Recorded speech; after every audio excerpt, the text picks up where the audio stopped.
انہی سے جسم کو ڈھانپتے تھے، اس کے علاوہ پہننے کو کپڑے نہیں ہوتے تھے، پیٹھ سیدھی رکھنے کی مقدار چند لقمے کھانے کے ملتے تھے، اور اس کو بھی بعض اوقات عرصہ گزر جاتا تھا۔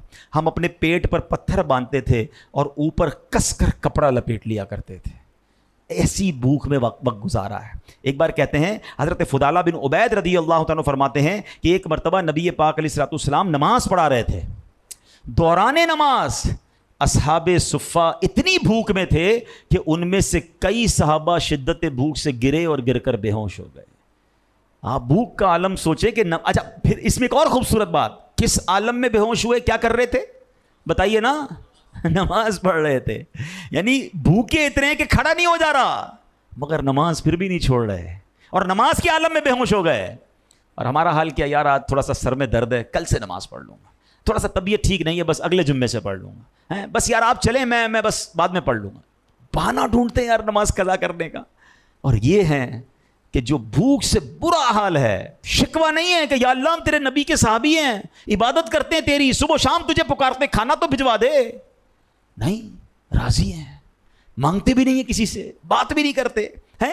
حضرت ابو ہریرہ خود فرماتے ہیں ایک مرتبہ میں کئی دن کا بھوکا تھا، مسجد نبی شریف کی طرف جا رہا تھا، اتنی بھوک تھی کہ بھوک کے سبب چکر آنے لگے، میں چکرا کر گر گیا، پھر اٹھا مسجد نبی کی شریف کی طرف، پھر چکر آنے لگے، یوں ہی چکراتا رہا، گرتا رہا، اٹھتا رہا، مسجد نبوی پہنچا، یہاں نبی پاک علیہ الصلوۃ والسلام کی زیارت ہوئی، میرے آقا نے میرا چہرہ دیکھا، بھوک کے آثار دیکھے تو گھر سے سرید منگوایا، سرید کہتے ہیں شوربے کے اندر روٹیوں کے ٹکڑے ڈال کر یہ بنایا جاتا ہے، تو وہ منگوایا، اور مجھے کہا ابو ہریرہ جاؤ اصحاب صفہ کو بلا لاؤ، کہتے ہیں میں سب کو بلا کر لایا، سب کو میں نے کھلایا، مجھے حکم نہیں تھا، مجھے دوسروں کو کھلانے کا حکم تھا، میں نے سب کو کھلایا۔ جب اصحاب صفہ کھا چکے، وہ پیالہ میں نے پیارے آقا علیہ الصلوۃ والسلام کو دیا، نبی پاک نے وہ پیالہ مبارک ہاتھوں میں لیا، اب اس کے صرف پیالے کے کنارے پہ تھوڑے سے ٹکڑے سرید کے بچے تھے، کہتے ہیں وہ انہوں نبی پاک نے اپنی مقدس انگلیوں سے جمع کیا، یہ مشکل سے ایک لقمہ بنا تھا، نبی پاک نے کہا اے ابو ہریرہ بسم اللہ پڑھ کر کھاؤ، کہتے خدا کی قسم میں نے بسم اللہ پڑھ کے وہ ایک لقمہ کھایا تھا، حالانکہ کئی دن کا بھوکا تھا، اللہ کریم نے اس لقمے میں اتنی برکت دی کہ اس ایک لقمے سے ہی میرا پیٹ بھر گیا۔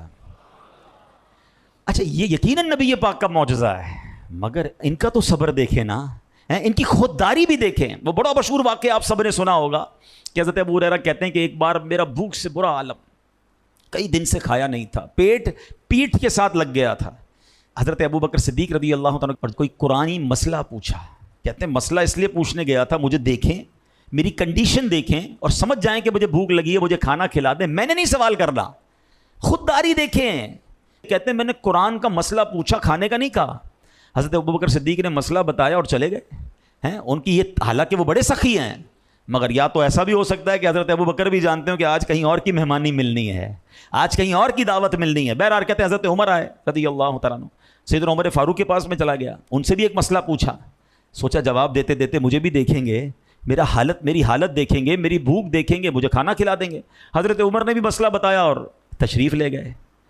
کہتے میں حیران ہو گیا، بہرحال اب سرکار دو عالم علیہ الصلوۃ والسلام کی بارگاہ میں حاضر ہوا، کہتے سبحان اللہ، میرے آقا تو دل کے حالات بھی جانتے ہیں نا۔ جب نبی پاک کے پاس گیا تو آقا نے دیکھ لیا کہ میں بہت شدید بھوک میں ہوں، پیارے آقا نے فرمایا اے ابو ہریرہ، اپنے گھر پہ معلومات کی کچھ کھانے کو ہے۔ اب دیکھیے یہ دوسرا تیسرا واقعہ ہے، ایک باری میں نبی پاک نے گھر پہ معلوم کیا تو کچھ کھانے کو نہیں تھا، جو پہلا واقعہ میں نے سنایا تو اس میں دعا کی تو اللہ کریم نے کھانے کا انتظام فرمایا۔ دوسرے واقعے میں نبی پاک نے سرید منگوائی، سب اصحاب صفہ کو کھلایا، سیدنا ابو ہریرہ کو ایک ہی نوالا ملا، اللہ نے اس ایک نوالے سے ان کا پیٹ بھر دیا۔ تیسرا واقعہ میں آپ کو سنا رہا ہوں، تو نبی پاک نے اپنے گھر پہ پوچھا کہ کچھ ہے کھانے کو، تو کہا ابھی ایک صحابی رسول دودھ کا پیالہ دے کر گئے ہیں۔ میرے آقا نے کہا اے ابو ہریرہ سارے ہی اصحاب صفہ کو لے آؤ۔ اچھا کہتے میں حیران، اتنی مجھے بھوک لگی ہے، پیالہ ایک دودھ کا ہے، 70 صحابہ کیسے پئیں گے؟ لیکن حکم تھا نبی پاک علیہ الصلوۃ والسلام کا، کہتے ہیں میں لے آیا۔ اچھا یہ کبھی کبھی ہمیں اس کی تھوڑی سی پریکٹس ہوئی ہوگی کہ ہمیں شدید بھوک لگی ہو اور ہمیں کوئی کھڑا کر دے کہ لوگوں کو کھانا کھلائیں، بندہ کہ پہلے مجھے بھوک لگی ہے میں دوسروں کو کھلاؤں، خود کب کھاؤں گا؟ اچھا ہمیں تو یہ پتا ہوتا کہ بریانی کی دیگ ہے، کھلانے کے بعد مجھے بھی مل جائے گی، مگر یہاں تو وہ ایک پیالہ دیکھ رہے تھے۔ تو اب نبی پاک نے فرمایا اے ابو ہریرہ سب کو پلاؤ، پلانے کی ذمہ داری بھی انہیں دے دی۔ اب سارے ہی صحابہ کو بھوک لگی تھی، ایک ایک کر کے صحابی بسم اللہ پڑھتے اور پیٹ بھر کر دودھ پیتے، کہتے ایک نے پیا، دو نے پیا، تین نے پیا، 70 صحابہ نے دودھ پی لیا۔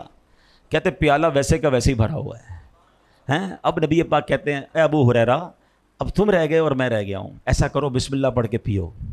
حضرت ابو ہریرہ کہتے ہیں میں نے پیٹ بھر کے دودھ پیا, وہ تھوڑی پنجابی وچ کہتے ہیں نا رچ کے دودھ پیا. پھر آقا نے فرمایا اے ابو ہریرہ اور پیو. کہتے پھر پیالہ منہ سے لگایا اور پیا. کہتے ابو ہریرہ اور پیو. کہتے پیتا رہا, آخر میں نے کہا حضور بس اب جگہ نہیں ہے. اب نبی پاک نے بسم اللہ شریف پڑھی اور جو جتنا بھی دودھ تھا میرے آقا نے اسے نوش فرما لیا. اچھا یہاں سخاوت مصطفیٰ, یہاں نبی پاک کا معجزہ وہ تو ڈسکس کرتا ہوں میں, ہم نے کئی بار کیا ہے. ایک اور خوبصورت بات سیکھنی ہے, پیارے آقا نے کب پیا؟ 71 لوگوں کو پلا کر پھر نبی پاک نے دودھ پیا. یہ بھی تو پیارے آقا کی کیسی مہمان نوازی ہے. سیکھنے کو یہ بھی ملا, سنت یہ ہے کہ ساقی سب سے آخر میں پیتا ہے, پانی پلانے والا سب سے آخر میں پیتا ہے, یہ بھی ادب ہے. تو بہرحال اب یہاں کیا سیکھنے کو ملا کہ پیارے آقا علیہ الصلوۃ والسلام نے کیا خوبصورت نبی پاک کا معجزہ ہے. اسی بات کو بریلی کے تاجدار اعلیٰ حضرت امام اہل سنت نے بڑے پیارے انداز میں لکھا, بلکہ اعلیٰ حضرت نے تو حضرت ابو ہریرہ سے کوشچن کر لیا. آپ کہتے ہیں کیوں جناب ابو ہریرہ, تھا وہ کیسا جام شیر؟ شیر کہتے ہیں فارسی زبان میں دودھ کو, پیالہ جام. کہتے ہیں اے ابو ہریرہ ہمیں بھی تو بتاؤ وہ دودھ کا پیالہ کیسا تھا. کیوں جناب ابو ہریرہ, تھا وہ کیسا جام شیر جس سے 70 صاحبوں کا دودھ سے منہ پھر گیا. وہ کیسا پیالہ تھا کہ 70 صحابہ نے دودھ پیا اور سب کا پیٹ بھر گیا.